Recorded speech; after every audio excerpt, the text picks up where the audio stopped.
number one condition is the cost of living has come down. Yeah. Still at the center of that discussion, we are seeing the cost of fuel going up, effectively increasing the cost of living goes up. Does this then, we expect a change of position, especially on the dialogue, because clearly your number one concern is not being addressed? Of course, that is very true. And as you know, we are going to be giving you another statement tomorrow on the issue of the dialogue, which is ongoing. But of course, our number one agenda was the cost of living. It is still there. Of course, the other side has been making statements that they don't want it to be discussed. But we have insisted that it must be agenda item number one in the talks. And the other one is the issue of electoral justice, which is very central to our coalition. And that must also be on the agenda. So there will be a statement coming again tomorrow. But I also want you to know that we will tomorrow be also giving our own assessment of the overall performance of Kenya Kwanza government this 1 year, our scorecard. That will be coming up tomorrow. Let's wait for tomorrow. There will be another statement. Okay. Yes, ma'am. The government says the reason for the increase in fuel is global, global surge in oil prices. But a few months ago, the Kenya Kwanza government signed a deal with Gulf countries for oil importation. And they said this deal would reduce the demand on the dollar, which means then the shilling would come down and also reduce the price of fuel as well. What does the opposition make of this promise that was made by Kenya Kwanza? I mean, and as far as you're concerned, that is really the cause of the problem you're having. When they interfered with the OTS, and I'm talking to you as somebody who has been a minister for energy in my other early incarnations.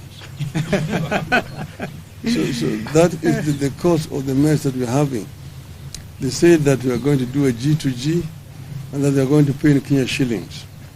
Now you ask yourself, what are the Arabs in the Middle East going to do with Kenya shillings? It's falling down. So the time, as we say, the chicken are coming back home to roost here. So that's put us where we are here.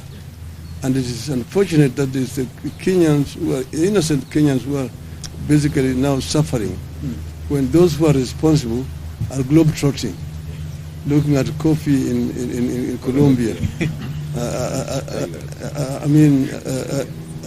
And the tigers, they're moving around when the Kenyans are suffering. It's very, very unfortunate indeed.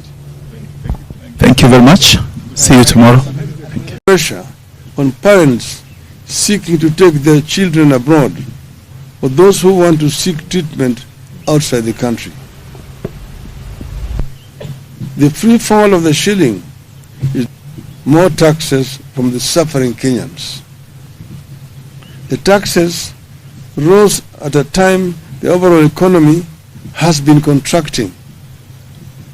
In the second quarter of 2022, which is the first era of Kenya Kwanza regime leading into 2023, the economy grew by only 5.2%. In a similar period in 2021, it grew by 11%. The regime resorted to more borrowing, ignoring the warnings that we are in debt distress and at the risk of debt default.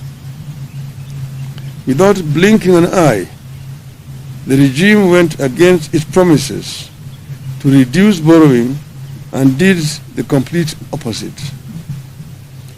Kenyans responded to this turn of events by trying to steady their businesses, especially the small enterprises. But those efforts were in vain as interest rates rose through the roof and more taxes hit those businesses. Only the government can now afford to borrow at the astronomical rate or 17% or more from the domestic market. In other words, the government is competing with the private sector in the domestic financial market. The result has been that micro and small businesses are struggling, defaulting, and folding up, while the larger private sector is at best stagnating or equally folding up. In the last 1 year, the proportion of micro and small businesses defaulting on loans has increased by 17%. Today, 6 out of 10 micro and small businesses are either paying late, paying only a part of their installments, or are unable to pay. Inflation is driven by the cost of food and fuel. As long as the government has not resolved the price of food and fuel, the cost of living will not come down. No amount of fertilizer will lower the cost of food as long as the cost of fuel is unchecked. Diesel is one of the highest costs in farming. Even if you give the citizen a bag of fertilizer, but make it impossible for her or him to plow an acre of land, you have not solved the problem. The shilling taking the grains like maize, wheat, and rice that we import, those commodities have increased by 25%. As the economy has suffered, another grand betrayal of dreams has unfolded silently in the education sector.